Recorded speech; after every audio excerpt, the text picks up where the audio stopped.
Bienvenidos, bienvenidas. Esto es País en Vivo por Argentinísima Satelital. Mi nombre es Florencia Dorante y los voy a estar acompañando durante este programa. Y como cada domingo tengo el gusto y el honor de saludar a mi colega y amigo Jorge Romano. Bienvenido, Jorge. Flor, saludarte a vos y a la audiencia de todo el país. Un tema, el de hoy, muy importante. Un día muy importante, Jorge, como decís vos. Tenemos entrevistados de lujo, la verdad es que es espectacular la información que estamos por compartir con ustedes y le damos la bienvenida al primer entrevistado, quien es el doctor Carlos Sala, quien es profesor adjunto del Departamento de Microbiología de la Facultad de Medicina de la UBA, instituciones prestigiosas si las hay, y también es integrante del Consejo Consultivo Internacional por la vacuna Sputnik V. Así que le damos la bienvenida, doctor. Muchas gracias por estar del otro lado. Hola, buenas noches. Gracias a ustedes. Carlos, es un placer conocerte en principio a través de este medio. Seguramente en cualquier momento podré irte a ver e ingresar en tu vida de estudios. Sos un hombre estudioso, un hombre que tiene una trayectoria en la ciencia. Yo entrevisté muchísimos científicos y hoy te invitamos para que nos informes y, por qué no decir también, nos formes sobre vacunas, especialmente sobre esta vacuna rusa de este Instituto Gamaleya, a quien yo en lo personal, que tengo algunos años, cuando era un niñito, me dieron a mí una vacuna de la poliomielitis llamada parálisis infantil de Sabin, y este Sabin la había hecho en lo que antes era la Unión Soviética, porque Jonas Salk no quiso prestarse a eso. Cuando uno recuerda esta cosa de los científicos, Carlos, ¿no? Que Sabin decía que era, química de cocina, tuvieron muy peleados durante muchos años y después, bueno, gracias a ustedes los científicos. ¿Qué sentiste, Carlos, cuando esta institución, que data de 1891, te convoca a vos para que de alguna manera los asesores con colegas tuyos de distintos lugares muy importantes del mundo sobre esta vacuna? ¿Qué sabes vos, amigo mío, y qué nos podés decir sobre ello? Tu impresión en primer término por lo que te acabo de mencionar, el hecho que hayas sido elegido y que se confíe en los estudios tuyos de toda tu vida desde el punto de vista científico. Bueno, Jorge, muchas gracias. Gracias primero por la presentación. Y bueno, en verdad, respondiendo a tu pregunta, tengo que ser honesto y decirte que fue un poco sorpresivo, aunque es verdad que desde los primeros momentos de la pandemia en Argentina nos sentimos, y me sentí particularmente muy interesado en lo que podía ser una vacuna y que realmente, como todos sabemos, es gran parte de la esperanza que tenemos para terminar con esta pandemia. La Universidad de Buenos Aires tiene en su departamento de Relaciones Internacionales, obviamente relaciones internacionales con la mayoría de los países del mundo, ¿no? La UBA realmente, como lo presentaste antes, es una prestigiosísima universidad a nivel mundial, yo diría. Quiere decir que, digamos que los cimientos de cooperación a nivel cultural, si se quiere, por lo menos, ya estaban echados desde hacía tiempo en la Universidad de Buenos Aires. Yo creo que mi rol en la Universidad de Buenos Aires, que si bien he hecho de juventud investigación básica en el Departamento de Microbiología, recuerdo haber trabajado en enfermedad de Chagas, teniendo como profesora, como maestra, la doctora Estela Maris González Capa, ¿no? Mi carrera a partir de allí, después de eso, se inclinó más hacia la clínica, investigación clínica, y bueno, como infectólogo, hoy en día a nosotros nos va tocando secuencialmente diferentes problemas, ¿no? Hemos vivido el SIDA, hemos vivido la gripe porcina, la amenaza del ébola, la amenaza del anthrax, y ahora nos toca de muy cerca el COVID. Así que son temas que siempre están latentes en nosotros y que, bueno, buscamos la forma de hacer algún aporte. Te vuelvo a repetir, desde entonces la Facultad de Medicina, concretamente el Departamento de Microbiología, donde diría que mi actividad fundamental es docente, pero también hemos trabajado en investigación. Desde el primer momento hubo interés, no solo mío, sino también de mis colegas, particularmente el doctor Geffner, el doctor Salomón, todos trabajando con este tema. De hecho, pusieron al servicio del Ministerio los laboratorios para gran parte del diagnóstico que se está haciendo. Así que, digamos, vinculado a la Universidad de Buenos Aires, ahí no me dio tanta sorpresa que fuera convocado por este grupo de científicos rusos que en verdad están tratando de buscar canales de cooperación, buscar canales de difusión y opinión con respecto al desarrollo de esta primera vacuna, que es la Sputnik, que se van a suceder otras, como se van a suceder otras en todo el mundo. Y la razón por la cual aceptamos, obviamente, y nos interesamos en integrar esto, fue que, disculpame si hablo mucho, vos interrumpiste. No, ¿cómo? Pero, Carlos, de pronto que hablemos, los que hablamos demasiado en los medios en la Argentina, somos periodistas que no sabemos nada de nada y hablamos de todo. Si bien yo leo 8 horas por día hace 40 años, ¿no? Le digo a los chicos las competencias internacionales que hago, si ven a alguien que dice que sabe escapen, es un chanta. Así, pero vos sos un científico, un estudioso, amigo. Así que te estoy escuchando y te está escuchando mi distinguida y joven colega Flor, y te están escuchando en toda la Argentina, y te vamos a pasar y subir a las redes. Así que te estamos escuchando atentamente y no te interrumpo más. Bueno, muchas gracias. No, y te decía entonces que obviamente una primera curiosidad, si se quiere, de nosotros médicos era, bueno, de qué se trataba esta vacuna y estas vacunas, porque como habrán oído, son desarrollos, digamos, son estructuras nuevas, si se quiere. Vos mencionabas Sabin y Salk al principio, ¿no es cierto? Sí, como claro. que los albores de lo que fue la vacunología. Hoy realmente la tecnología, el avance de la biología molecular y el conocimiento de la fisiología humana, ¿se pueden poner al entrevistado? realmente ha en cierta forma sobrepasado cualquier límite, ¿no es cierto? Así que mucha curiosidad existía con respecto a la estructura de estas y otras vacunas. Refiriéndome entonces un poquito a tu primera pregunta con respecto a una así pantallazo general de las vacunas disponibles, digamos que en este momento la cantidad, hay muchas en desarrollo, pero disponibles hay muy pocas, hay 3 o 4 vacunas. Tenemos las vacunas que ya también todos conocemos, que ha diseñado y puesto en uso el laboratorio Pfizer y Moderna, que estructuralmente son similares, no vamos a entrar en los tecnicismos, y otro tipo de vacuna en el cual están las vacunas de la Universidad de Oxford con AstraZeneca y Sputnik, es decir, que desde ese punto de vista son como si fueran 2 estrategias de vacunación diferentes, ¿sí? Ambas estrategias están resultando efectivas, parecen ser efectivas, con más de un 80% de efectividad y con muy pocos efectos secundarios. Diría que la particularidad que tiene Sputnik es que basados en estudios previos, y esto es importante aclararlo, la estrategia de la vacuna Sputnik no es un invento de este año, ni del 2020, del 2019.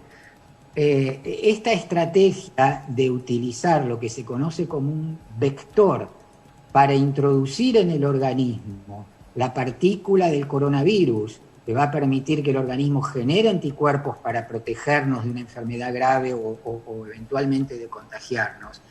Esta estrategia tiene más de 15 años de estudio, más de 15 años de desarrollo, y ya se han hecho otras vacunas con estas estrategias. Algunas ha ido bien, algunas ha ido mal, se ha ido perfeccionando. Esta estrategia nosotros la conocíamos, los que fuimos estudiosos y trabajadores, y lo seguimos siendo, del HIV-Sida. La misma estrategia se utilizó para generar una vacuna para el SIDA.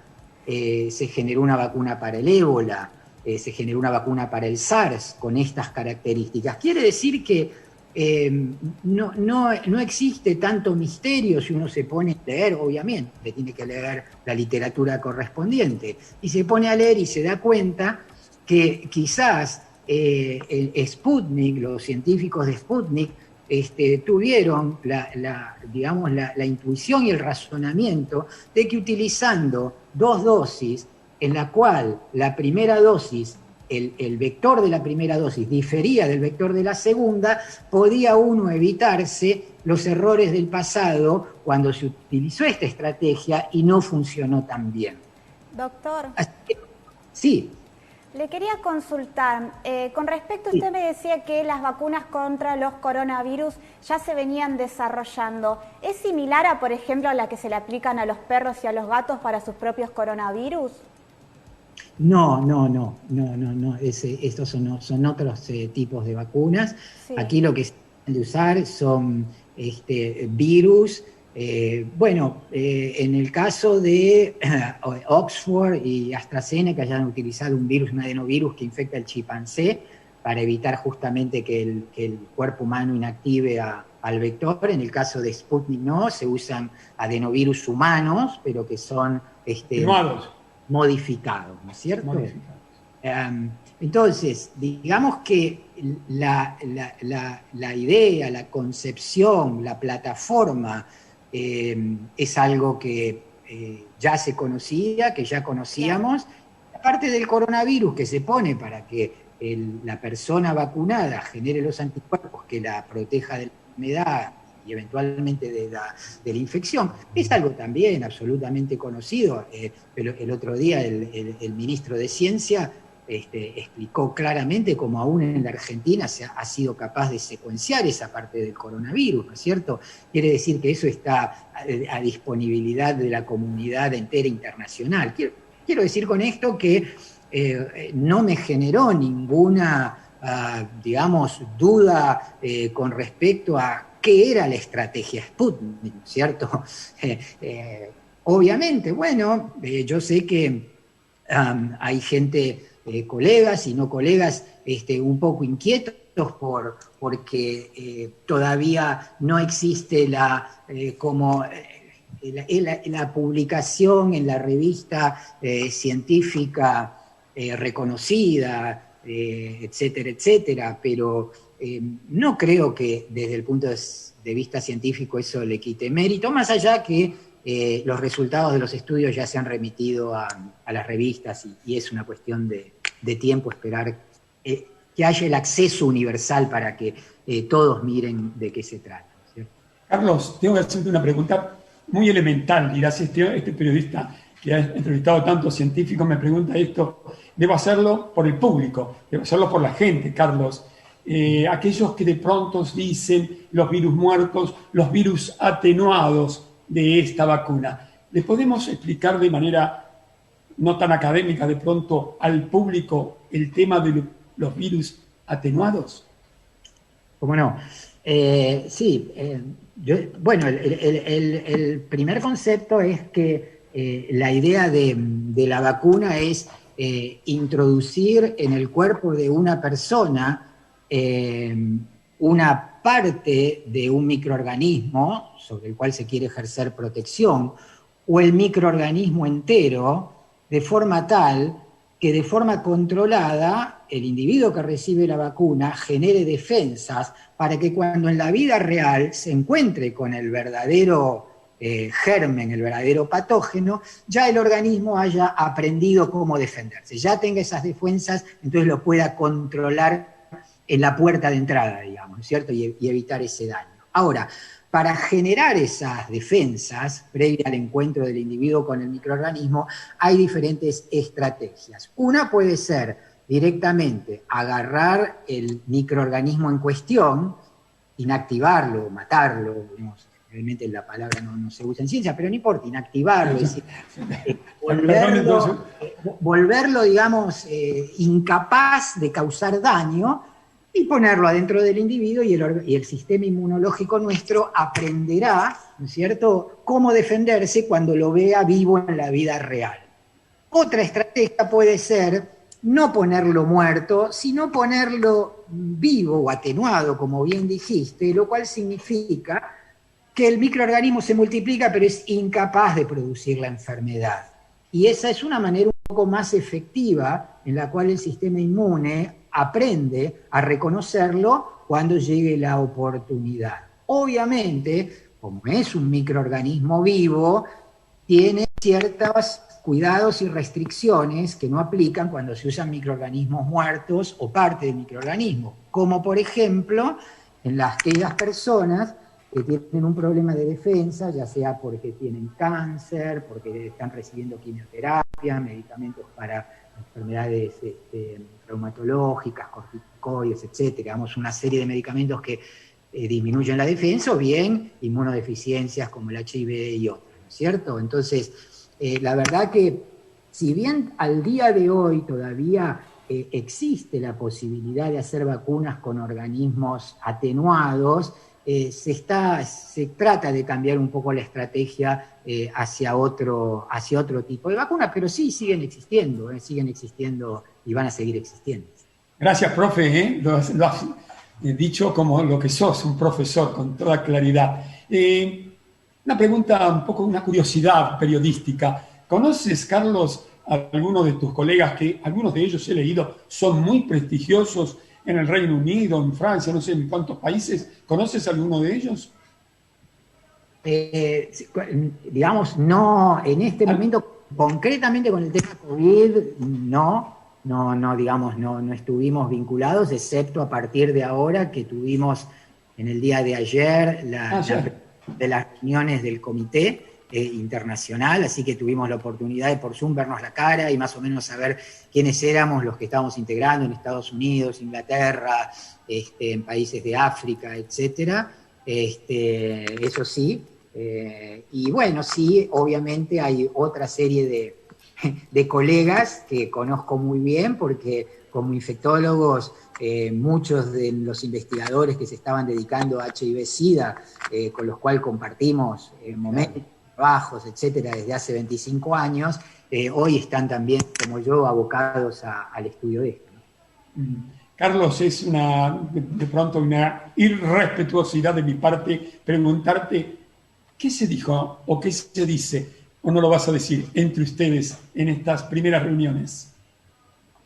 No, en eso realmente creo que es algo que a mí me interesante, es me gustó mucho, porque realmente son reuniones muy abiertas, y lo más interesante es que los directores, tanto de Gamaleya como del fondo ruso que financia, gente que está presente, ¿no es cierto?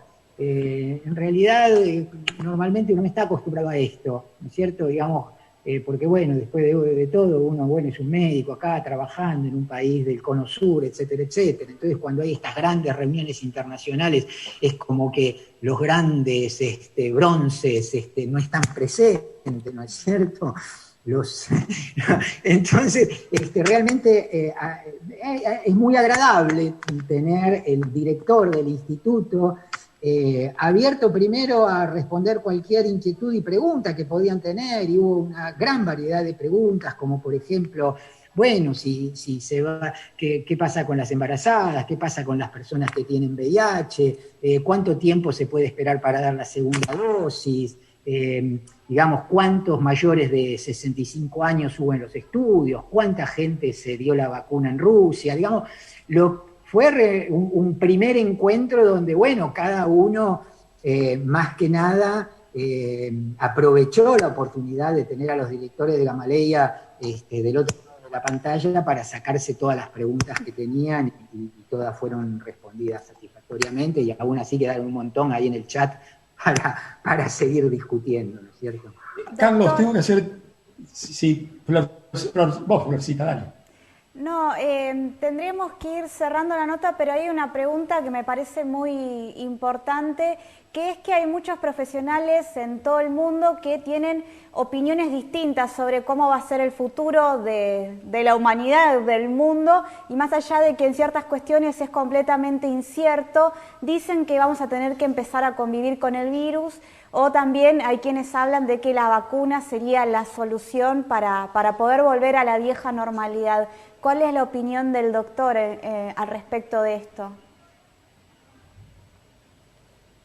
Bueno, mirá, como dicen los futboleros, paso a paso, ¿no es cierto? Sí. En este momento tenemos la gran amenaza de esta variantes, hay varias, hay en el Reino Unido, hay en Sudáfrica, hay en Brasil, que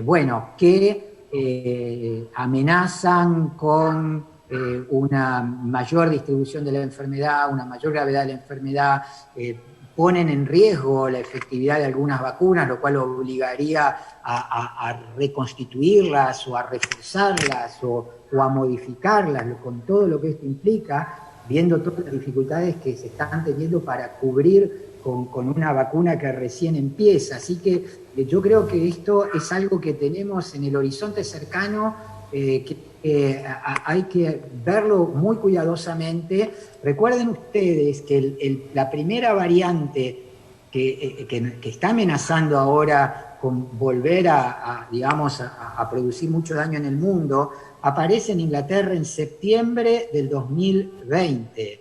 Y 4 meses después, estamos en enero, y aún Inglaterra, teniendo una proporción de población vacunada altísima, la segunda después de Israel, está sufriendo una cantidad de casos, una cantidad de muertes, cerrando fronteras y poniendo restricciones de manera muy importante porque ha aparecido esta variante. 4 meses después, cuando apareció en septiembre, era una curiosidad científica. 4 meses después es un problema importante. Yo no quiero ser agorero, como se dice, pero esta variante, ustedes saben que se secuenció en la Argentina hace 15 días, lo comunicó el ministro de Ciencia y Técnica. Yo creo que tenemos un futuro muy cercano por delante para tener cuidado, ¿no es cierto? Así que me parece que ese va a ser nuestro primer desafío, ¿no es cierto? Un gran control epidemiológico de cómo van las cosas y reforzar, estar preparados por si no van como todos esperamos. Bueno, Flor, tengo tiempo para una pregunta de 1 minuto, a ver si me contesta el doctor. Un segundito nada más. Sí, bueno, cortito, doctor, eso también no te vas a librar fácilmente de mí. Tendremos el año que viene, hoy hay una, entre comillas, guerra por las vacunas, las farmacéuticas o los países en el mundo, espero que no sea en los países. ¿Crees, Carlos, que el año que viene podemos tener la vacuna en la Argentina hecha por nosotros, por ustedes? Bueno, sí, yo creo que la confianza uno siempre la tiene, digamos, uno no tiene ninguna envidia de otros científicos en otras partes del mundo. A veces, obviamente, por un tema a veces económico, la tecnología no la tenemos tan a mano, pero sí la capacidad de hacerla, a mí no me cabe duda que los científicos de CONICET que están trabajando en esto son capaces de hacerlo. Obviamente, ciencia hoy es una red internacional, está todo comunicado, no tenemos que tener límites fronterizos cuando se habla del conocimiento, y obviamente si esta idea está buena, no me cabe duda que va a ser compartida y se va a crecer, a nutrir, a beneficiar con aportes de afuera y viceversa, y bueno, quizá tengamos algo interesante para toda la humanidad. Ojalá que Carlos, así sea, felicitaciones, Carlos, felicitaciones, te abrazo con el corazón y con la mente. Hasta siempre, querido científico. Gracias, Jorge. Gracias. Muchísimas gracias. Bueno, Jorge, Chao. estoy súper feliz de la entrevista que nos propusiste y bueno, hemos aprendido muchísimo y le agradezco muchísimo al doctor Carlos Sala, quien es profesor adjunto del Departamento de Microbiología de la Facultad de Medicina de la UBA y también es miembro consultor de la vacuna Sputnik V, un miembro internacional de esta vacuna, así que bueno, tuvimos el gusto de tenerlo en País en Vivo y te invito, Jorge, que vamos a un pequeño corte y ya volvemos. ¿Cómo no, Flor?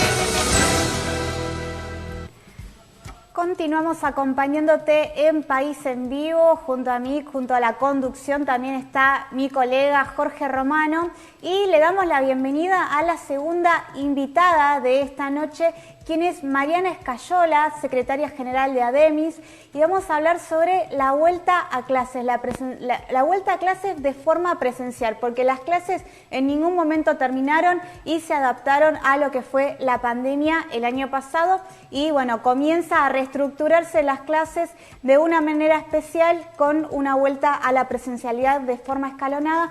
Por eso le doy la bienvenida a Mariana, muchísimas gracias por sumarte a País en Vivo. Hola, ¿qué tal? Buenas noches. Un gusto, ¿eh? Bienvenida. Es un placer, querida maestra argentina. Es un placer conocerte, saber que sos una luchadora en defensa de nada menos que de los maestros. Hace muchos años, en distintos programas de televisión, que vengo sosteniendo que maestra es una palabra sagrada, Mariana. Te lo dije fuera de cámaras.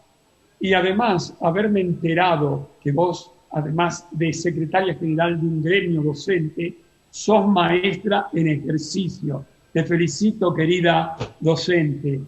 Esta lucha tremenda que se tiene ahora, dado que la ciudad de Buenos Aires, el gobierno de la ciudad de Buenos Aires, esta ministra de Educación que no es maestra y que no los recibe a ustedes, pone representantes de ella, en la lucha que ustedes llevan adelante en función de que quieren ustedes ir a clases en la medida que haya la infraestructura que no hay adecuada para cumplir con los protocolos como corresponde. Y cuando uno ve lo que está pasando en el mundo, Merkel ha dicho ayer que no quiere que los chicos vuelvan a clase.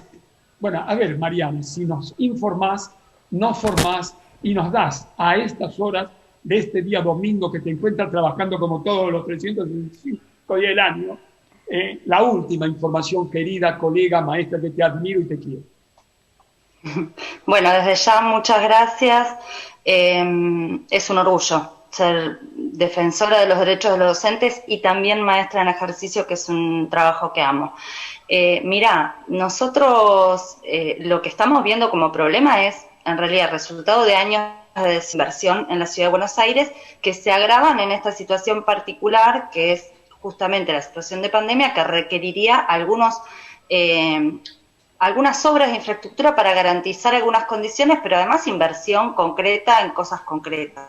El protocolo que está presentando la ministra Acuña, la ministra que denosta la docencia, el año pasado ha hecho declaraciones muy fuertes en relación a eso. Bueno, esta ministra presenta un protocolo donde, por ejemplo, las burbujas van a ser de grupo completo. Esto es entre 20 y 30 o 35 alumnos.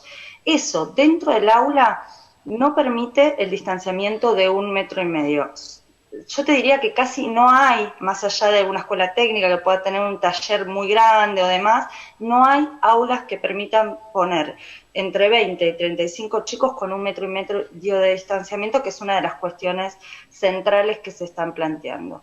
Pero además, ese docente que está en una burbuja puede estar en más de una burbuja. 2, 3, 4, 5, las que tenga. Con lo cual eso también pone en riesgo la salud de su docente, pero además un docente que se traslada en transporte público, un docente que podría potencialmente trasladar el virus en más de un grupo de alumnos. Y el otro tema central que nos preocupa muchísimo es justamente el tema del uso del transporte público.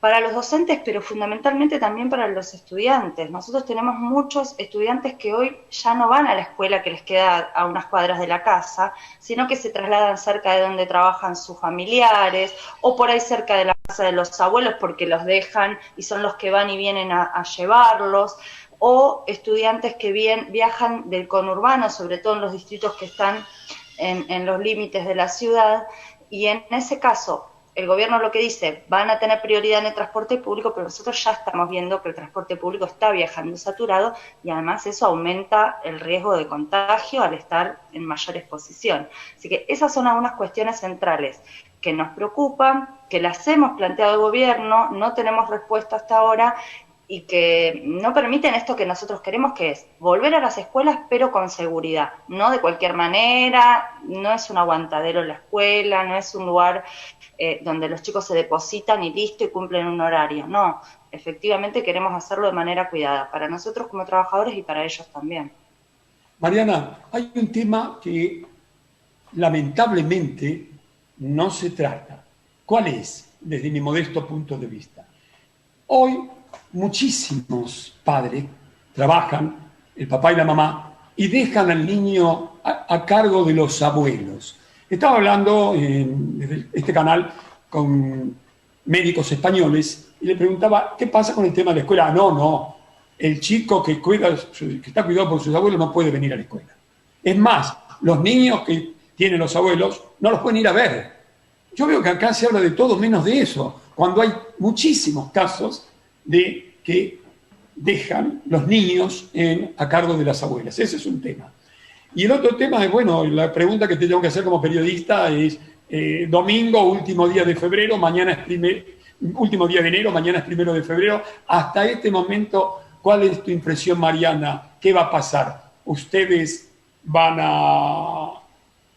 creen que en tan poco tiempo se va a solucionar la problemática de la infraestructura que no existe en la ciudad de Buenos Aires para que ustedes, desde ese punto, puedan decir, bueno, empezamos las clases? Por otro lado, ¿por qué el 17 y por qué no el 1 de marzo? Cuando tenemos situaciones muy complejas en Argentina, desde todo punto de vista, Mariana, el tema económico es un tema muy delicado, lo poquito que se ha podido, el turismo en la Argentina, lo poco que ha podido hacer, si vas a cortarle el 17 de febrero, los pocos días que han podido hacer unos manguitos la gente con el turismo, lo haces pelotas, de manera que, ¿cuáles serán, desde tu punto de vista, con tu experiencia, Mariana, si me puedes decir la decisión definitiva de los maestros y ustedes, si va a comenzar o no el 17 las clases en la Ciudad de Buenos Aires? Mira, yo veo muy difícil el escenario de poder arrancar el 17 por esto que vos decías, ¿no? Las obras que no se han hecho, las condiciones que no están y la falta de voluntad de, por ejemplo, decir, bueno, aprobamos un presupuesto de emergencia, lo destinamos a esto, priorizamos toda nuestra energía ahí, porque la educación para este gobierno se prioriza en lo discursivo, pero no en los hechos. Entonces, en ese escenario, la verdad que es muy difícil. Este conflicto que nosotros estamos teniendo es muy distinto a otros. Primero, por esto, ¿no? Tenemos ganas de volver a la escuela. El año pasado ha sido muy difícil sostener la virtualidad. Ahora, lo que está en juego es la salud.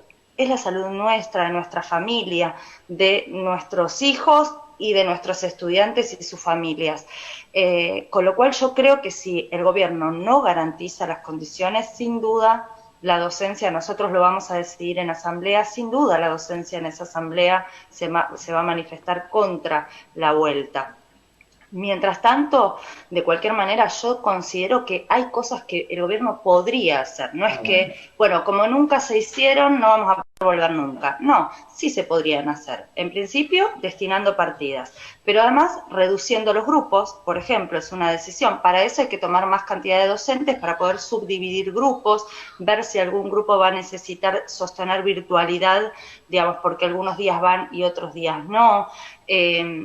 Bueno, poner a disposición, el gobierno de la ciudad tiene a disposición una flota de micros que son los que muchas veces llevan los chicos a la colonia o a las clases de natación. Bueno, ponerlos a disposición para que esos chicos, para trasladar a quienes viven más lejos y restringir las burbujas también para los docentes. O sea, hay cosas que se pueden hacer, que son concretas, que requieren inversión, incluso acondicionar espacios, decir, bueno, esta aula no tiene la ventilación adecuada, se usa este otro espacio, o conseguimos un lugar amplio donde puedan ir. Sabemos que es una situación excepcional. El problema es que el gobierno quiere volver casi en un escenario de prepandemia, acá no pasa nada, y eso es lo que la docencia sin dudas no va a aceptar. En ese sentido es muy difícil que el 17 puedan empezar las clases. De manera que desde tu visión inteligente de maestra, de luchadora, de trabajadora de la educación en la Argentina, ¿podría el gobierno de Larreta en 15 días dar algunas soluciones que a ustedes les permitan dar clases, participar de la educación, como lo han hecho de la manera que han podido el año de la pandemia y en los últimos años, ¿no? Hay que decirlo, podrían comenzar el 17.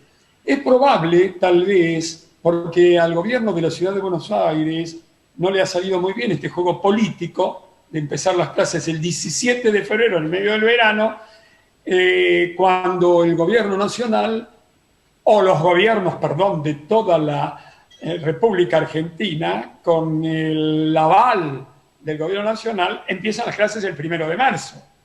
Así que sobre esto que dices, Mariana, podría ocurrir que el gobierno de Larreta disponga, si quiere comenzar las clases, porque claro, a alguien le va a querer echar las culpas. En todo caso, les podrán echar las culpas a ustedes, no les va a servir tanto desde el momento que todas las clases comienzan el 1 de marzo en 14 provincias. ¿No te parece? No, sí, sin duda. Bueno, echarnos las culpas a nosotros lo viene haciendo los últimos días, ha sido terrible, ¿no? Somos los docentes, los sindicalistas, los que no queremos volver, nos cansamos de decir que sí, que queremos. Y para mí el tema de la fecha, la verdad que no es lo central. Ellos buscan poner, ¿no? Somos los primeros, los segundos, a ver, parece un juego a ver quién empieza antes. Sí, lo importante es en qué condiciones se vuelva. Si es 10 días después, 15 días después o 20, pero se vuelve con condiciones, y eso lo que va a permitir además es quizás poder sostenerlo más en el tiempo, y no que sea un desastre inaplicable y que rápidamente tengamos que volver a cerrar con las consecuencias que eso va a traer para docentes y para estudiantes, con toda la expectativa de una apertura, ¿no? Así que no es tanto el tiempo. Ellos se apuran, quieren que sea el 17 sí o sí. Bueno, la verdad que cada vez hay menos tiempo, pero bueno, si se estira, pero garantizan las condiciones, bueno, ahí estaremos en otras condiciones. Hoy no hay condiciones, y sin condiciones no vamos a volver. Eso bueno, está claro. Vamos a ver qué es lo que se decide. De cualquier manera, entonces, nos vamos a encomendar, si comienzan las clases, a Jesús, a Moisés, a Buda, al sol y a las estrellas, para no caer en lo que pasó en Israel, en Alemania, en varios países del mundo, cuando abrieron las clases, cuando todavía no están las vacunas. Bueno, estamos en manos de Dios. ¿Quieres hacerle alguna pregunta, distinguida joven colega Flor, a esta dirigente modelo gremial argentina? Porque yo no sabía, es una dirigente, luchadora, inteligente, que trabaja como maestra, para aquellos que dicen que no laburan. Ya como dirigente labura volviéndose loca, luchando contra locos, ¿no? Y casi dictadores. Mariana, para cerrar, me gustaría consultarte que va a haber obviamente alumnos que no van a adherir a la presencialidad por diferentes motivos, como estábamos explicando, convivir con pacientes de riesgo, por ejemplo. Eso crea también una desigualdad entre la cantidad de contenido que va a recibir un chico que asista presencialmente de los que no. Mirá, ahí el gobierno tampoco está dando respuestas de cómo va a implementar eso, ¿no? Porque esos chicos que no vayan presencial van a quedar en desigualdad con el resto del grupo. ¿En qué momento sí se podrían encontrar con su grupo? Tanto han hablado de la socialización y la escuela como espacio de socialización. Bueno, ¿qué van a quedar marginados esos chicos porque conviven con un familiar de riesgo o porque son pacientes de riesgo del resto de su grupo? ¿O se va a tener que sostener además alguna instancia virtual para que sí pueda encontrarse con sus compañeros? ¿Quién lo va a hacer? ¿Lo va a hacer el docente que sostiene la virtualidad toda la semana? Además, la presencialidad, además va a tener que sostener la virtualidad. O sea, ahí hay cosas que el gobierno deja abiertas. No se sabe qué docente va a ser el que atienda a esos alumnos que van a seguir de manera virtual. Y además hay mucha preocupación en las familias que quizás ni conviven con una persona de riesgo, ni son los estudiantes pacientes de riesgo, pero igual las familias tienen miedo y no quieren que los chicos vayan. No. ¿Qué respuesta le van a dar a esas familias que prefieren dejar a sus chicos en sus casas? Bueno, Mariana, te agradecemos muchísimo esta comunicación y bueno, también le agradezco a mi compañero Jorge por habernos propuesto esta entrevista que fue muy interesante y de la cual pudimos ver también la mirada de los maestros con respecto a esta situación. Te lo agradezco mucho. No, muchas gracias a ustedes, a ambos. Muchas gracias. Jorge, no sé si estás ahí acompañándonos. Sí, estoy. Admiro a esta dirigente gremial por su inteligencia, por su lucha y fundamentalmente cuando me acabo de enterar que ejerce como maestra. Qué fundamental, ¿no? Vos fijate cuántas personas... Es un ejemplo. Perdón, cuántas personas que deciden por los maestros no tienen cero ejercicio en la profesión.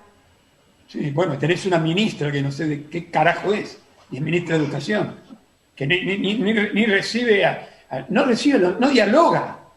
¿Pero qué es Videla esta mina? No dialoga con los maestros.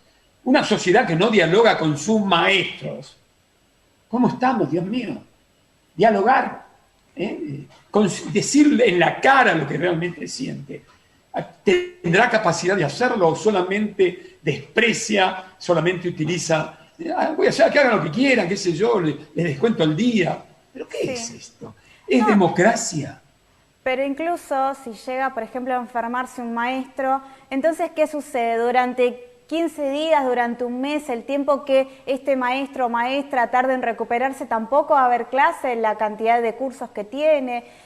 Otra cuestión que quizás me olvidé de preguntarle a Mariana es con respecto a los maestros y maestras integradores, que tienen una función muy, muy importante, que es hacer que los chicos que requieran de su apoyo puedan seguir al día las clases.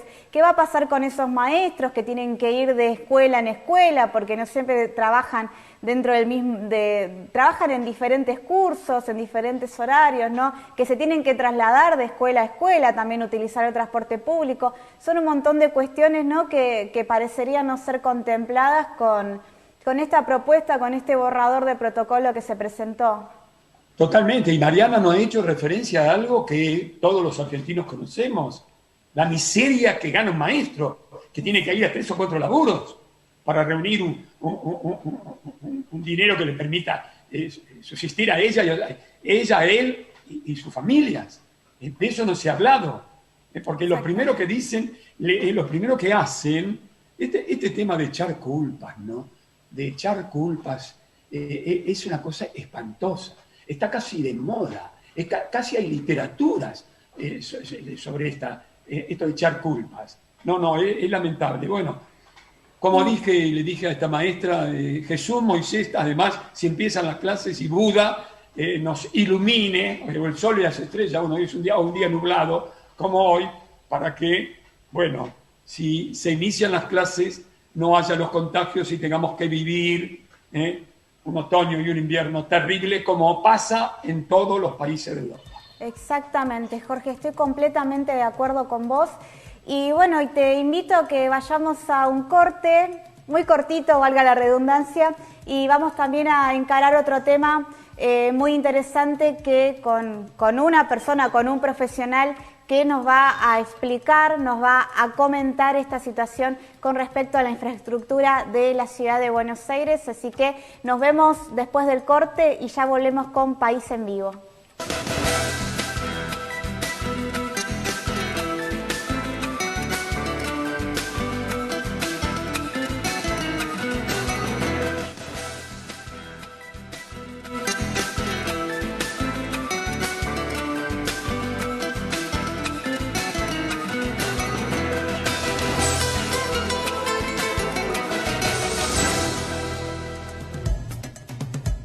Y con mi colega Jorge Romano seguimos acompañándote en País en Vivo por Argentinísima Satelital y le damos la bienvenida al tercer entrevistado de este programa, quien es Jonathan Valdivielso, quien es abogado en Derechos Humanos, Derecho Ambiental y Cuestiones Urbanas y es el creador del Observatorio de Derecho a la Ciudad.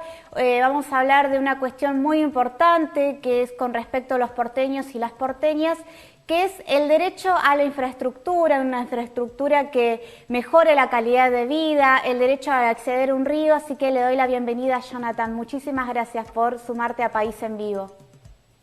Muchas gracias por la invitación y por ocuparse de esta temática tan importante para los porteños y porteñas. Muchas gracias. Es un placer conocerte, Jonathan. ¿Cómo estás? ¿Qué tal? ¿Cómo va? Te decía fuera de cámara, Jonathan, que en 1971, yo era un pibe, fui el coordinador general de la lucha contra la autopista central.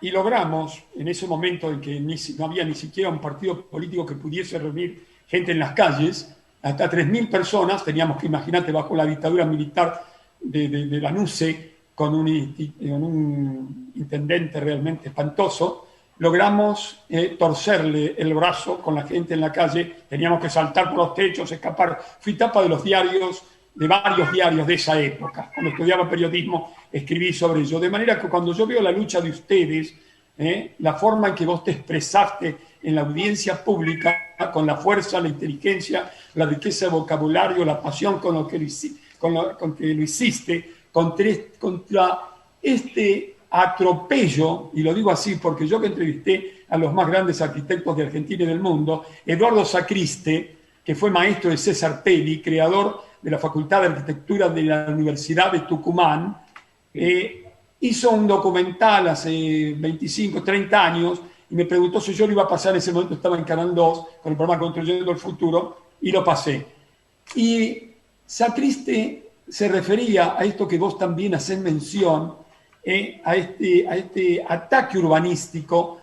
Él decía, hablaba de la avaricia del suelo de estos dirigentes políticos de nuestro país. Bueno, Larreta me hace acordar a mí a Saturnino Montero Ruiz, el intendente siniestro de Lanuse, que quiso destruir todo Buenos Aires, la mitad de Buenos Aires, 170 manzanas, sin darle, en esa época, pagándole el valor fiscal. Imagínate vos, cuando ya en esos tiempos las autopistas se hacían elevadas o subterráneas. Te dejo todo a vos, no te interrumpo más, te felicito de todo corazón a vos y a todo el colegio o colectivo de profesionales de la arquitectura, mujeres maravillosas, no se van a librar fácilmente de mí. Yo tengo otros programas donde los voy a invitar para profundizar el tema. Informanos sobre este paredón, que quieren hacer un nuevo paredón al Río de la Plata y privarle a los habitantes de esta ciudad, que le faltan plazas y le faltan árboles, como quedó demostrado en esta pandemia lamentable. Bueno, tu lucha y la lucha de toda la gente y este éxito extraordinario de la audiencia pública, donde en un 97,3% se han opuesto. Todo el programa es tuyo. Bueno, muchas gracias nuevamente por la invitación. En primer lugar, también decir que nos sentimos que somos la continuidad de las luchas de durante décadas de varias asambleas y organizaciones de la ciudadanía porteña, ¿no? La ciudadanía porteña tiene mucha vitalidad democrática para defender sus barrios, sus comunas, el acceso a los servicios en forma igualitaria en la ciudad.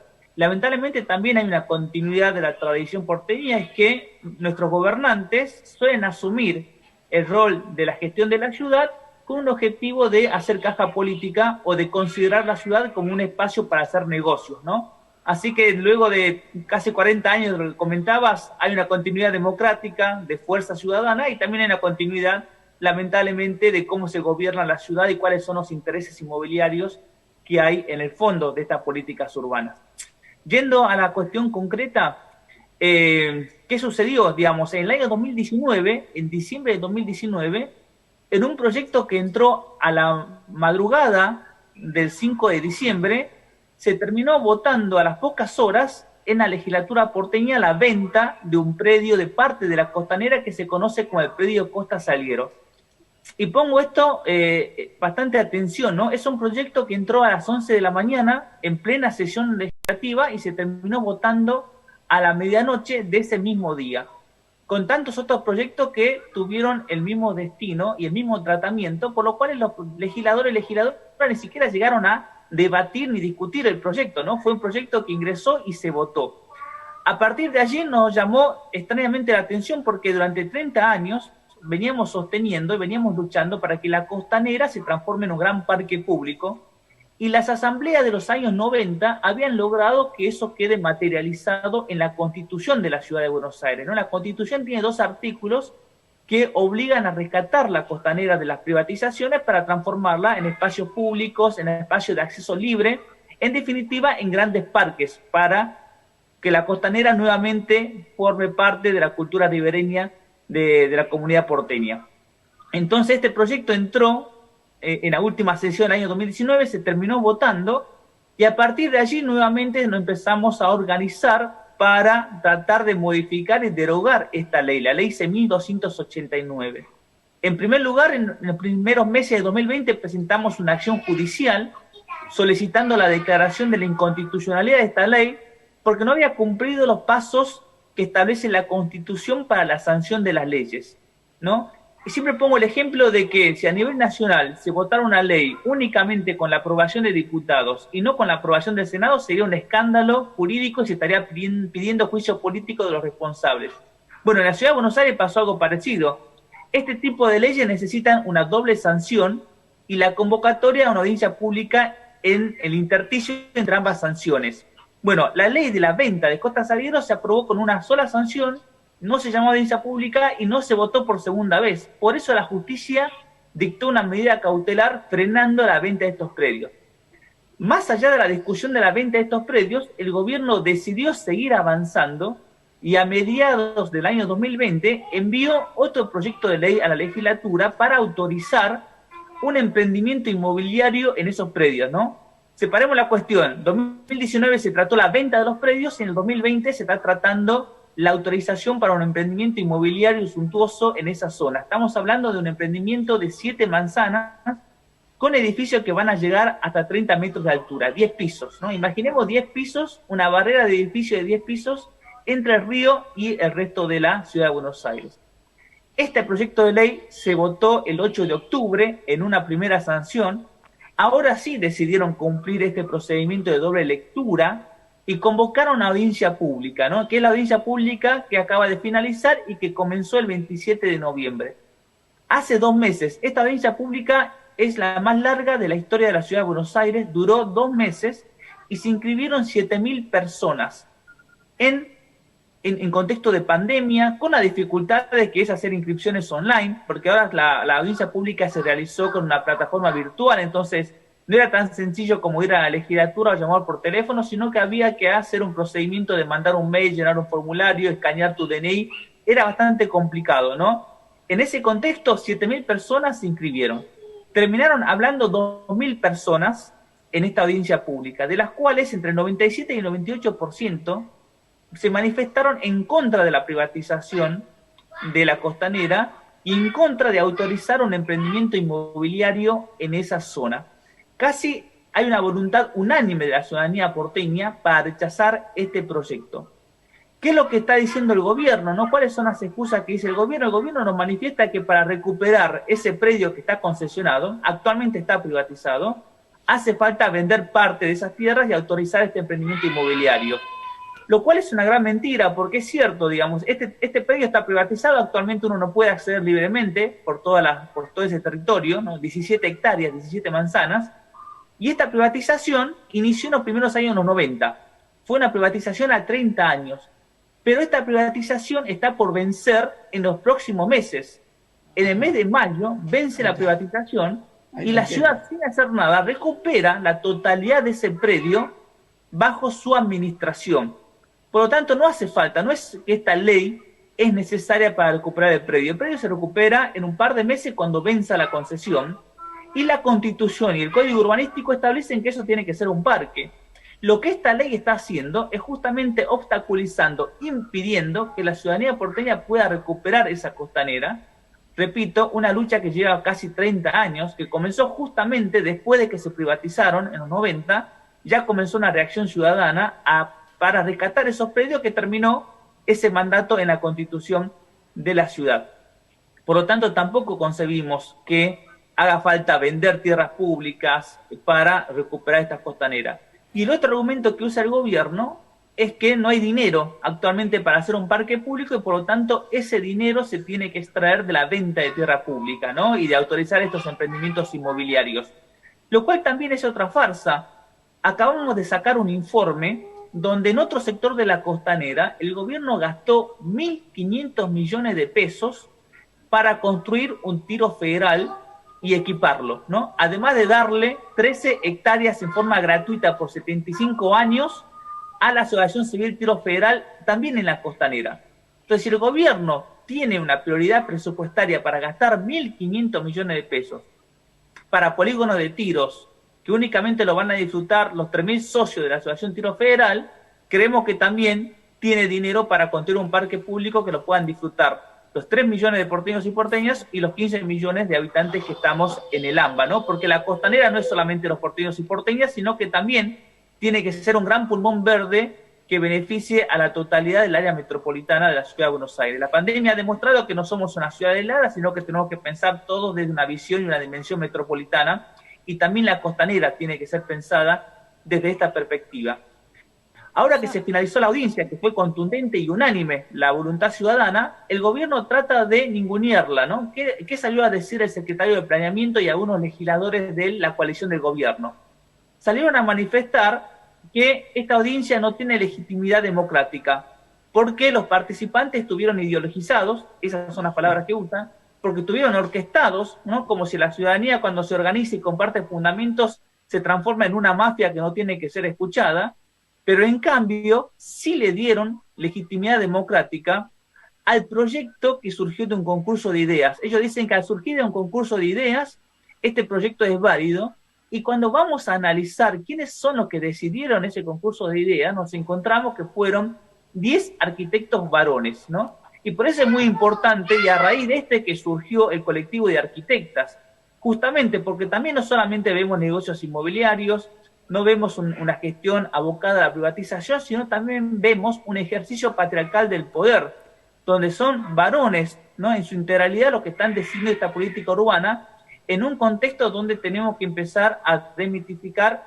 las relaciones de poder y a dar marcha atrás a la cultura patriarcal. Por eso es muy importante que haya surgido un colectivo de arquitectas para enfrentarse a este discurso de que 10 varones tienen más legitimidad que las 2.000 personas que se manifestaron en la audiencia pública. Sí, Jonathan, para cerrar, me gustaría consultarte, más allá del derecho a la infraestructura, más allá del derecho legítimo de los porteños y las porteñas de tener acceso al río, esto también afecta directamente su calidad de vida, el derecho de ver el horizonte en sí.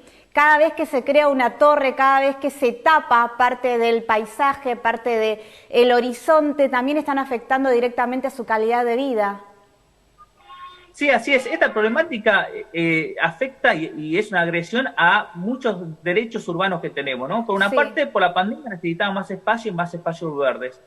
Por otra cuestión, culturalmente la ciudad de Buenos Aires ha sido una ciudad puerto, ha sido una ciudad ribereña, que en estos 30 años nos fuimos transformando en como una sociedad mediterránea, como si no estaríamos rodeados de ríos, y estamos rodeados por el riachuelo y el río más grande, más ancho del mundo, que es el Río de la Plata. Bueno, claro, esta cultura ha desaparecido. Es literalmente perder la autonomía rioplatense, ¿no? Perder la identificación como rioplatenses. Claro, es directamente autorizar esta privatización definitiva, es perder esta identidad ribereña, ¿no? Que la queremos recuperar y que la población ha manifestado que quiere recuperarla. Además, las torres en esa zona también perjudican la cuestión de la crisis climática porque impiden el libre movimiento de los vientos. Seguir rellenando la costanera como se está rellenando perjudica el tema de las inundaciones. Necesitamos crear corredores verdes. Este es un terreno muy amplio que podría funcionar también para un corredor verde de biodiversidad para toda la cuenca del Río de la Plata. Tiene muchas funciones sociales, ambientales y culturales. Nosotros no podemos concebir que en este contexto de crisis económica, ambiental, habitacional, sea una prioridad del gobierno seguir instando a la construcción de un emprendimiento inmobiliario al que únicamente van a poder acceder el 5% de la población. Recuerdo, estamos en una crisis habitacional muy fuerte en la ciudad de Buenos Aires. 1 de cada 6 porteños tiene problemas habitacionales. Los índices de pobreza han incrementado y tenemos un gobierno que destina todos los recursos institucionales y la legislatura para seguir discutiendo emprendimientos inmobiliarios. Este no es el único emprendimiento inmobiliario, no estamos discutiendo solamente Costa Salguero y esto también quedó marcado en la audiencia pública.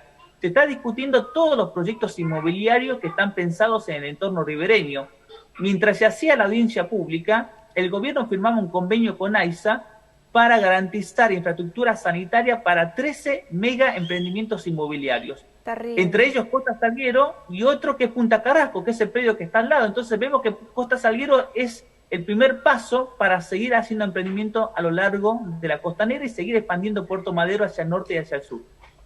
Bueno, Jonathan, te agradezco muchísimo haberte comunicado con nosotros y me gusta mucho que nos des herramientas para que la gente, para que los porteños y las porteñas entiendan que a través de lo que nos estás comunicando estás defendiendo también sus derechos, así que te lo agradezco muchísimo. No, muchas gracias a ustedes nuevamente por el espacio y realmente por ayudarnos a romper este cerco mediático al tratar estos temas. Felicitaciones, joven abogado, luchador, importante, felicitaciones. Eduardo Secriste, para cerrar, hablaba sobre los espacios verdes en ese documental que vamos a pasar en algún programa que hizo cuando estaba en el Museo Nacional de Bellas Artes. Me dijo, Jorge, ¿lo vas a pasar? Sí, lo voy a pasar. En ese momento tenía 11 puntos de audiencia yo en Canal 2 con el programa Construyendo el Futuro. Él hablaba de la necesidad fisiológica en las ciudades, ¿no?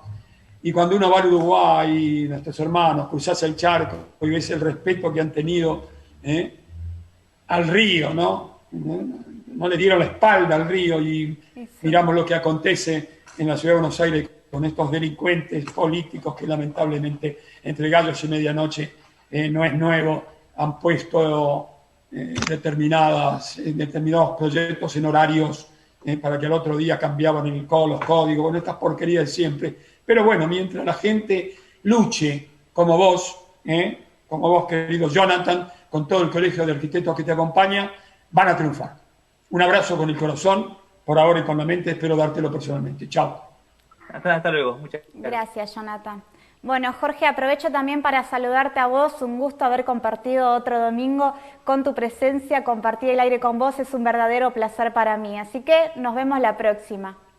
Nos vemos, si Dios quiere. Mi agradecimiento y creo estar cumpliendo con Ruth, que es una gran luchadora, la que dirige el canal, para que se vaya reencontrando la señal argentinísima en todo el país y de acuerdo a la ley o al decreto que debiera dejar el presidente de la República, se respete como señal de noticia y esté en Capital y Gran Buenos Aires del 1 al 20 del dial. Exactamente, Jorge, muchas gracias. Hasta siempre, Flor, y lo mejor para tus seres queridos, tu pareja, a todos tus amigos. Chao. Igualmente. Y muchas gracias para todos y todas los que se prendieron a País en Vivo por Argentinísima Satelital y nos vemos la próxima. Muchas gracias.